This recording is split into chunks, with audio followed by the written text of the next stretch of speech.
Bismillahirrahmanirrahim. Assalamualaikum warahmatullahi wabarakatuh. Alhamdulillahirabbil alamin wa bihi nasta'in ala umuri dunya waddin wassalatu wassalamu ala asrofil anbiya'i wal mursalin wa ala alihi wa sahbihi ajma'in. Qala rabbi shrah li sadri wa yassir li amri wa hlul 'uqdatam min lisani yafqahu qawli amma ba'd. Yang Bapak banggakan anak-anakku sekalian kelas 12 MIPA ya.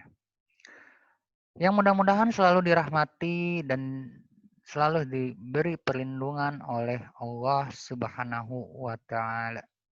Amin ya Allah ya rabbal alamin. Ketemu lagi dengan Pak Iful dalam pembelajaran online kita. Ya walaupun online, marilah kita tetap semangat dalam menuntut ilmu. Marilah kita lanjut pembahasan pendidikan agama Islam kita bab kedua. Silakan buka LKS-nya di bab 2 iman kepada qada dan qadar.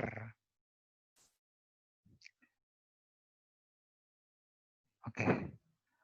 Iman kepada qada dan qadar merupakan rukun iman yang ke-6 dari 6 rukun iman, iya kan? Pengertian iman kepada qada dan qadar, yang pertama qada, yaitu keputusan Allah terhadap suatu rencana yang telah ditentukan.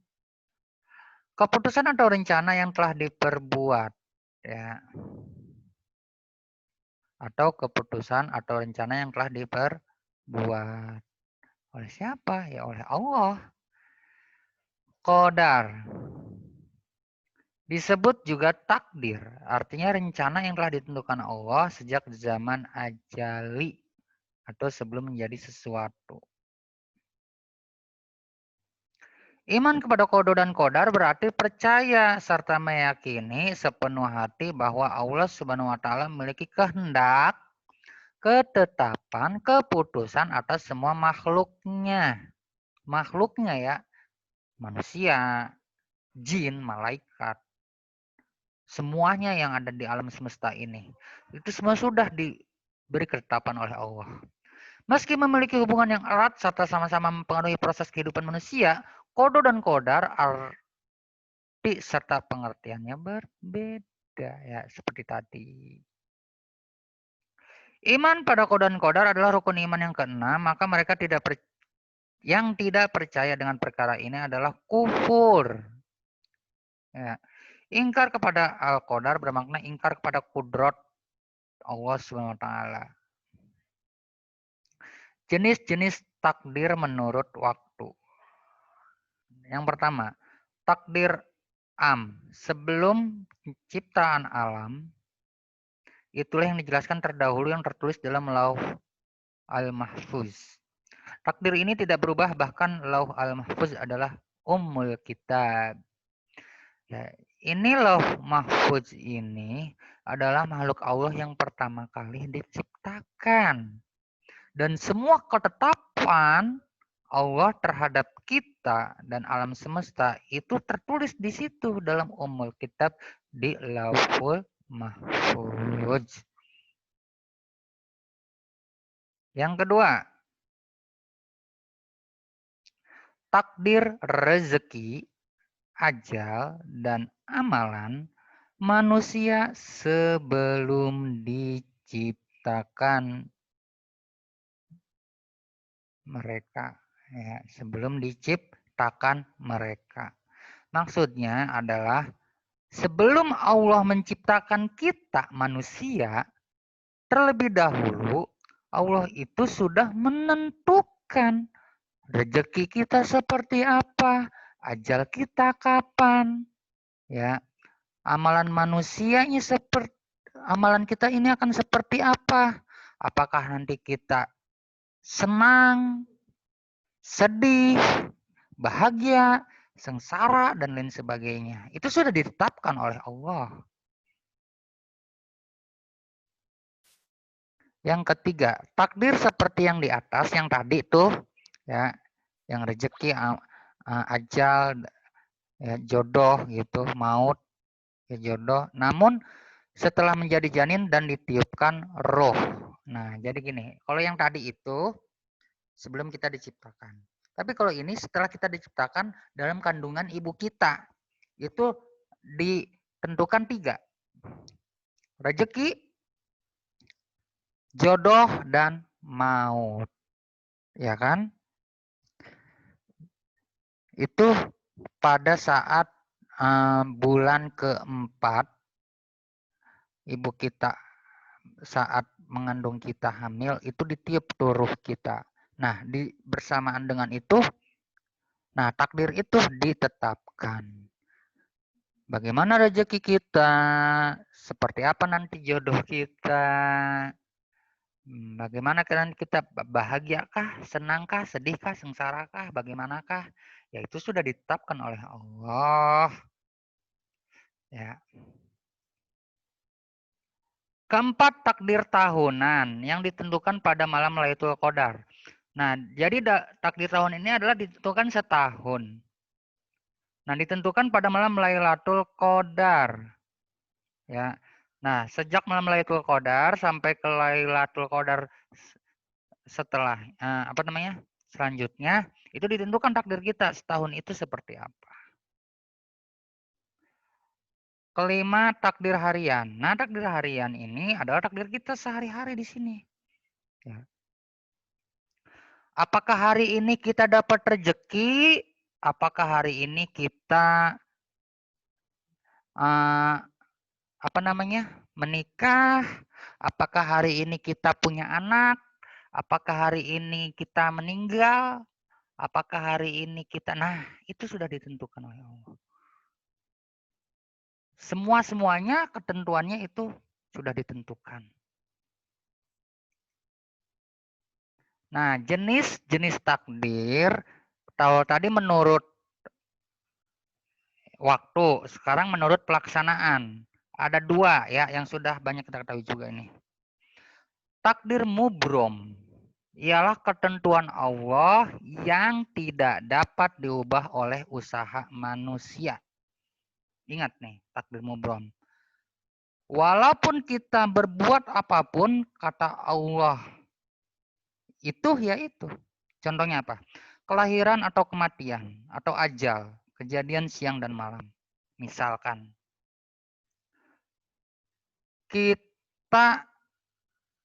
misalkan si A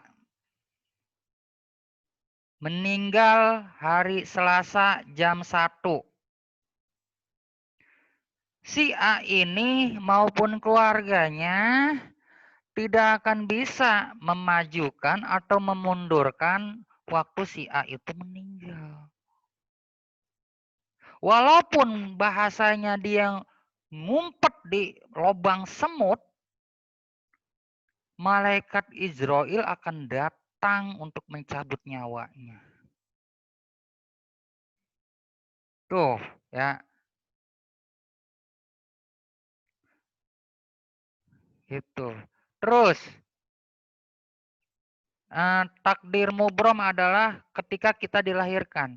Kita tidak bisa memilih, ya Allah, saya pengen orang tua yang kaya.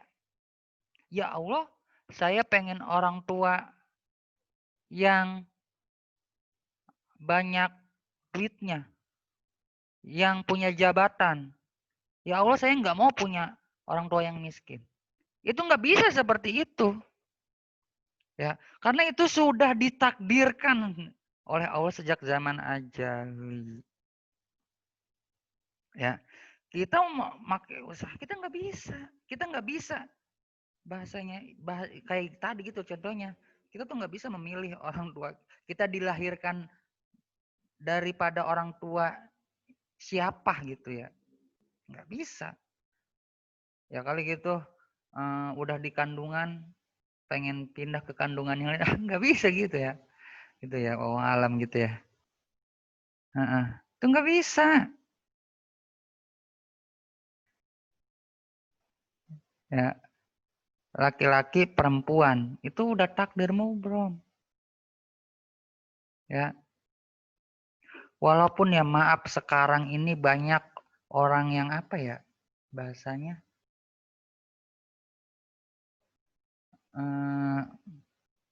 ganti, mohon maaf mungkin apa ya ganti kelamin dan lain sebagainya ya, apa namanya transgender gitu ya. Ya itu nggak bisa merubah gitu ya. Tetap yang namanya laki-laki ya, jadi perempuan ya paling fisiknya doang jadi perempuan, tapi secara keseluruhan sebenarnya dia itu laki-laki. Kenapa? Ya walaupun dia jadi perempuan tetap aja rahim itu nggak ada. Sel telur itu nggak ada. Dia nggak akan bisa yang namanya melahirkan. Yang namanya laki-laki. Itu melahirkan, itu udah takdirnya perempuan. Itu takdir mubrom. Ya, takdir mubromnya perempuan itu melahirkan. Ya kalau dia diberi kesempatan melahirkan. Laki-laki nggak ada laki-laki yang bisa melahirkan ya. Walaupun dia udah ganti kelamin, tetap aja nggak ada tuh yang namanya apa tuh kantung rahim di dalam perut laki-laki itu nggak ada ya.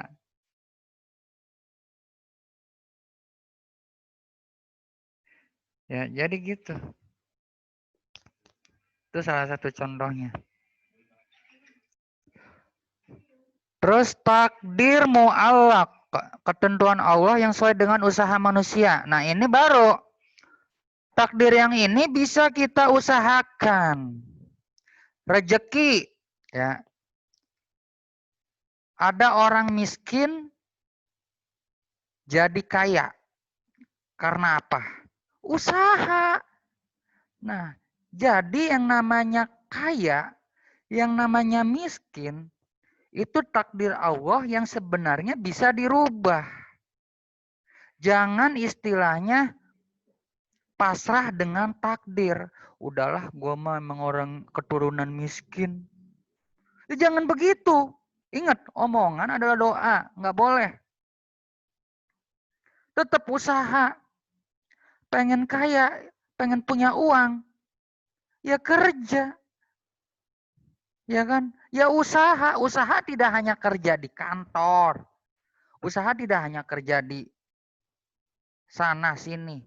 Yang penting punya keahlian, yang penting apalagi sekarang ya kamu tahulah tahu di Indonesia ya yang penting percaya diri.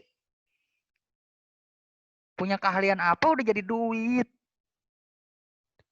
Bahkan zaman sekarang mah ya apa ya? Viral viral apalah gitu ya. Misalkan kamu punya resep nih, bisa masak enak gitu ya. Nah, kamu foto, kamu viralkan di apa namanya? Sosmed. Orang yang seneng ngelihat, wah bisa datang dari mana? Tahu nggak sekarang yang lagi viral apa? Odading Mang Oleh. Tuh, tahu nggak yang lagi viral sekarang nih? Itu cuma odading loh. Odading tahu nggak odading? Ya, kue gitu ya. Kue sederhana gitu, nggak terlalu mewah. Tapi orang bisa ke situ kenapa? Itu the power of apa namanya itu? The power of viral. Yang penting apa? Usaha, nggak boleh males jadi orang mah. Ya, apa? Rajin pangkal kaya. Tuh, ya. Ya, rajin. Rajin belajar bisa jadi pinter. Rajin kerja bisa jadi kaya. Kamu seorang pelajar nih sekarang nih ya. Mau pinter, ya jangan bengong. Belajar. Jangan pasrah, ya udahlah emang gua mau orangnya bodoh. Ya nggak boleh gitu. Udah tahu kayak gitu tapi nggak mau usaha. Itu sama aja, tetap yang namanya membodohi diri sendiri. Ya, tetap. Kamu cita-cita, punya cita-cita kan? Pengen jadi apa? Jadi dokter. Usaha gimana caranya supaya kamu jadi dokter? Pertama, belajar. Konsentrasinya di mana? Mungkin kalau udah SMA masuk ke IPA, konsentrasi ke biologi misalnya. Prioritasnya karena kamu mau jadi dokter. Contoh, ya kan? Jadi kalau udah nggak bisa, jangan diem. Tetap usaha. Mau pinter, ya belajar. Mau kaya, mau punya banyak uang, ya kerja. Usaha apa aja yang penting halal.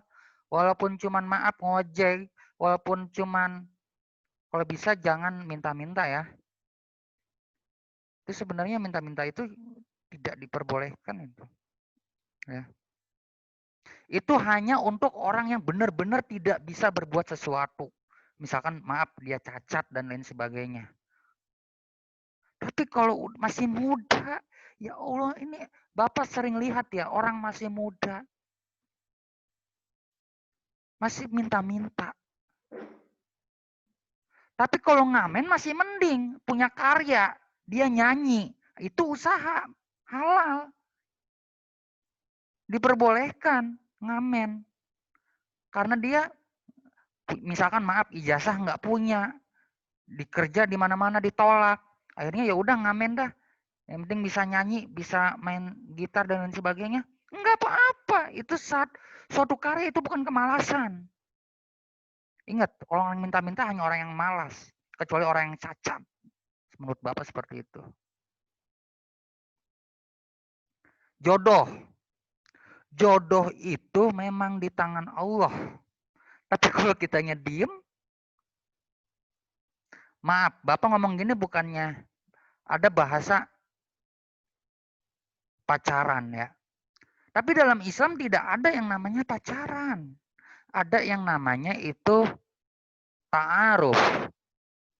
Ta'aruf itu apa? Perkenalan. Berkenalan. Satu sama lain itu bagaimana? Cocok enggak? Tapi ta'arufnya ini bukan pacaran. Ini kadang salah paham.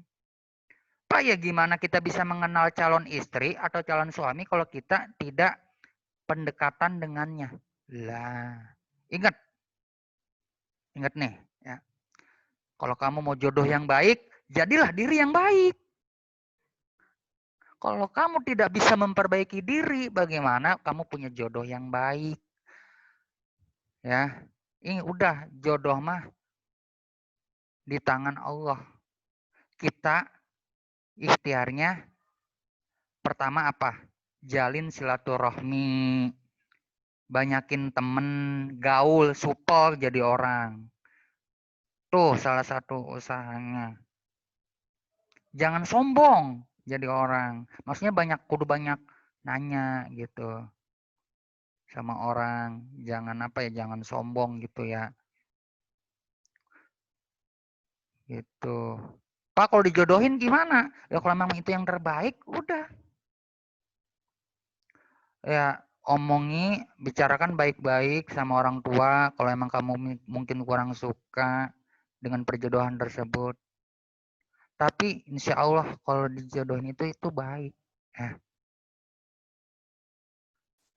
ya Bapak sendiri, ya nih, Bapak sendiri itu taruh, itu Bapak nggak pernah yang namanya pacaran sama istri Bapak,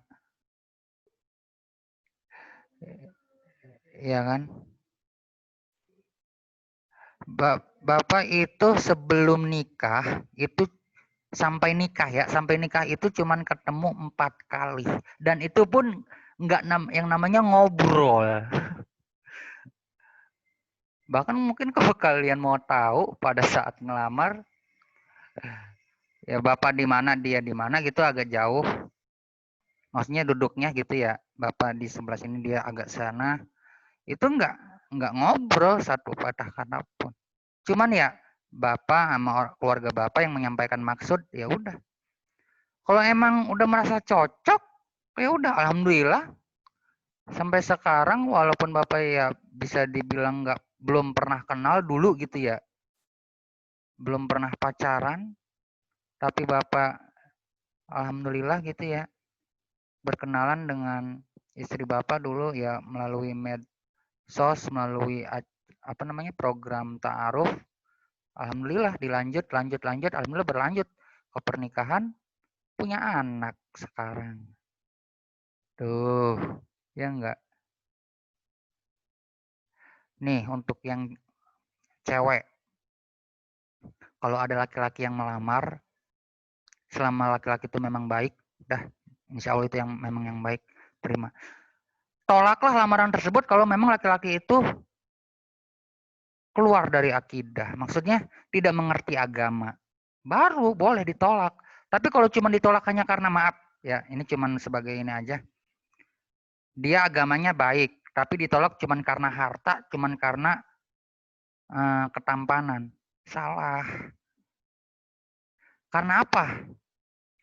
Uang bisa dicari, badan bisa dirawat, tapi laki-laki yang soleh mana tahu, ya enggak? Gitu, ya. Ini takdir ya, ini takdir yang bisa kita usahakan loh. Ini jodoh nih. Ingat ada salah satu firman Allah juga apa? Laki-laki yang baik hanya untuk wanita-wanita yang baik. Laki-laki musyrik untuk wanita yang musyrik. Laki-laki munafik untuk wanita yang munafik. Gitu kan. Kamu mau jodoh yang baik? Ya kamu dulu perbaiki diri. Ya enggak? Ya Bapak juga dulu gitu. Bapak ya kan lumayan ya. Bapak udah umur berapa ini? Kurang lebih 30. Ya perasaan Bapak gagal terus dulu. Ya kan? Gagal. Ya jadi curhat nih. Ya pernah kan dulu menyampaikan maksud Bapak ke yang sebelum istri Bapak ini gitu kan. Nah, mungkin memang bukan jodoh Bapak. Nah, jodoh Bapak ini istri Bapak. Udah, kalian yakin? Udah. Kalau memang kamu cinta, nikahi. Asik. Ya enggak, jangan pacarin doang.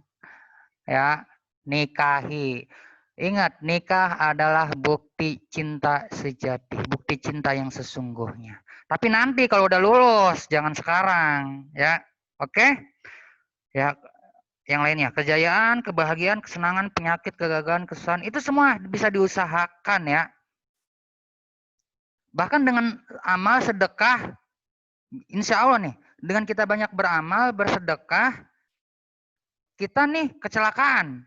Mungkin yang tadinya parah karena kita banyak sedekah, hanya cuman lecet dikit. Nah, kan seperti itu. Bisa jadi karena amal kita. Gitu kan. Jadi percayalah, kita harus apa? Qanaah. Tahu nggak qanaah? Intinya kita harus qanaah. Ikhlas dalam menerima ketetapan Allah terhadap diri kita. Jangan mengeluh terhadap takdir Allah. Tapi usahakan bagaimana kita memberikan yang terbaik untuk Allah. Kalau itu sudah kita lakukan, insya Allah, Allah akan memberikan yang terbaik untuk kita. Betul? Betul. Ya enggak? Oke, udah habis nih. Ya, terima kasih atas perhatiannya. Mohon maaf tadi sedikit curhat, curcol, ya enggak? Motivasi kalian juga mengenai jodoh ya. Jadi kalau bisa jangan pacaran dulu lah nanti, apalagi masih sekolah. Ta'aruf lah nanti pas udah udah lulus. Kalau memang cinta, nikahi.